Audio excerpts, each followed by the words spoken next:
Olá, estudantes da disciplina de História do Brasil 1, diurno e noturno, da Universidade de Brasília. Quem vos fala é o professor André Unô. Estou fazendo aqui esse vídeo introdutório para que vocês possam ter um pouco mais de orientação sobre como construir o plano de aula. Serão 2 planos de aula que vocês terão que entregar e apresentar durante o semestre como forma de avaliar a formação de vocês como futuros docentes em História. O plano de aula eu dividi em 5 partes, certo? A primeira parte é o tema o qual vocês vão tratar na sala de aula. É muito importante quando vocês preparem uma aula que vocês tenham na cabeça de vocês um poder grande de síntese sobre o que seja o tema dessa aula. Então, o tema da aula vai ser sobre, por exemplo, mulheres negras escravizadas no período colonial. Ou então o tema da aula vai ser sobre a antropofagia indígena tupinambá, dos índios tupinambá do litoral, né? Essa é a primeira parte. É uma parte simples, é quase como se fosse um titular do seu plano de aula, para que podemos ir para a segunda parte. A segunda parte que eu quero que vocês façam, eu quero que vocês criem 3 perguntas motivadoras. O que são essas perguntas motivadoras? São perguntas que vocês vão fornecer aos alunos. Por exemplo, se eu escolhi como temática a antropofagia tupinambá, a primeira pergunta que eu poderia fazer é: vocês já ouviram falar de antropofagia? Vocês sabem a diferença de antropofagia para canibalismo?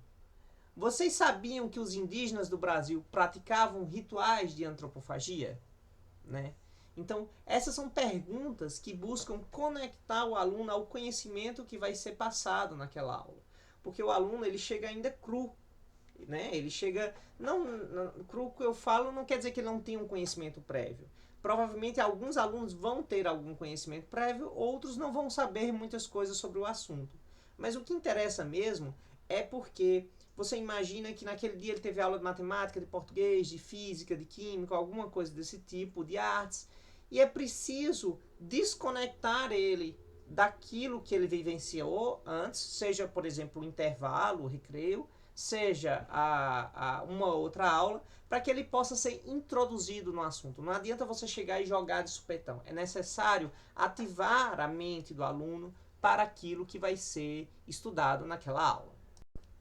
O terceiro pedaço desse plano de aula que eu quero são as habilidades conceituais, né? Quais são os conceitos que você quer que aquele aluno aprenda durante aquela aula? Você quer que aprenda o conceito de temporalidade, vamos dizer, ou, por exemplo, os conceitos de antropofagia, dos rituais antropofágicos, quais são os elementos desses rituais antropofágicos, o que era o Cauim, por exemplo, qual era a lógica da guerra Tupinambá e como isso influencia na própria destruição dessas etnias após a colonização.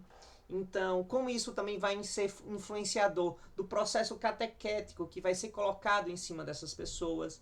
Então, essa parte de habilidades conceituais, eu quero que vocês discorram em 3, 4 parágrafos sobre os conceitos, o conteúdo que vocês querem passar. Vocês lembrem-se, é óbvio que quando vocês estiverem na sala de aula no dia a dia, vocês não vão ter tempo de fazer isso de forma tão esmiuçada. Mas aqui a ideia é fazer um plano de aula que seja avaliativo, ou seja, que eu possa avaliar vocês. Portanto, eu preciso saber se vocês conhecem o conteúdo. Então, é necessário escrever uma meia página, uns 4, 5 parágrafos sobre aquele conteúdo, mostrar que vocês dominam aquele conteúdo que vai ser passado.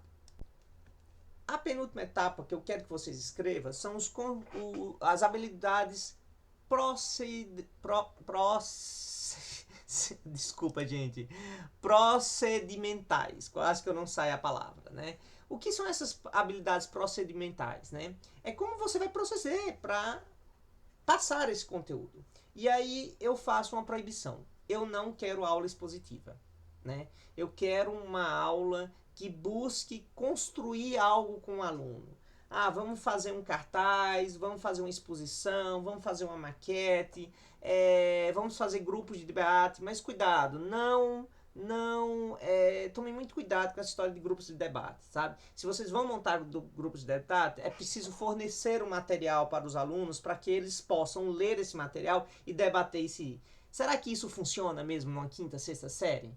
Será que isso não seria demasiadamente chato? Então, a gente tem que pensar sobre isso, certo? Eu quero que vocês tornem esses procedimentos o mais lúdico possível. Entrevistas, análise de imagens, construções de maquete. Por exemplo, eu me lembro uma aula muito interessante que eu tive que até hoje eu me lembro, da minha 7ª série, foi sobre o feudalismo, que a gente teve que construir uma maquete de um feudo, né? Isso, assim, virou uma das minhas matérias favoritas, um dos meus conteúdos favoritos na história, e eu entendi perfeitamente como é que funcionava o feudo clássico, né, naqueles que estavam nos livros didáticos. Então, eu quero que vocês pensem fora da caixa, eu quero que vocês pensem em atividades lúdicas, de forma a passar aqueles conceitos que vocês explicaram no tópico passado. Por fim, mas não menos importante, eu quero as habilidades atitudinais. O que isso significa? Isso é uma conexão que eu quero que vocês façam entre o conteúdo apresentado e a realidade dos seus alunos. Eu quero que vocês pensem no final o que é que no final das contas vocês esperam que o aluno mude em termos de consciência, do dia a dia mesmo, com o aprendizado daquele conteúdo. Por exemplo, ao aprender sobre a antropofagia tupinambá e sobre o processo catequético, eu penso que os alunos podem pensar mais a questão da diversidade religiosa e do respeito à cultura do outro, por exemplo, especialmente a criar um sentimento de tolerância religiosa, de que nenhuma religião é melhor do que a outra, por exemplo. Então, o que eu quero saber é que nesse tópico vocês vão esmiuçar um pouco qual é o objetivo que vocês querem que o aluno incorpore na vida dele com aquele conteúdo. Para além do conteúdo, que vai ser necessário, por exemplo, em Enems da vida, é óbvio, mas o que você espera que o aluno mude em termos de atitude crítica em relação ao mundo que ele vive. Isso é fundamental porque isso vai servir para todos os outros campos do conhecimento, especialmente, por exemplo, na construção de uma redação, por exemplo.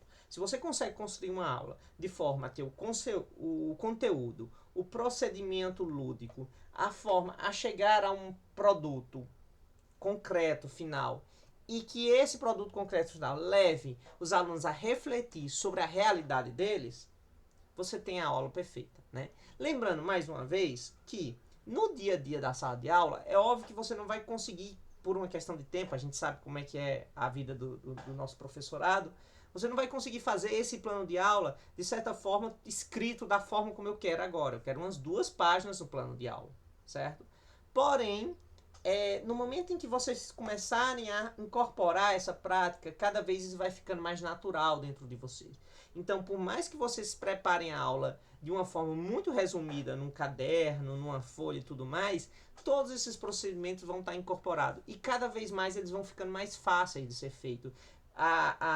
Quanto mais vocês pensarem nos procedimentos, por exemplo, em procedimentos lúdicos, mais ideias vocês terão, né? O que é bem óbvio. Tudo na vida, gente, leva esforço e tempo. E é para isso que a gente está aqui nessa disciplina, tá bom? Um grande beijo para vocês, muito obrigado pela atenção e nos vemos nas segundas e quartas. Tchau, tchau.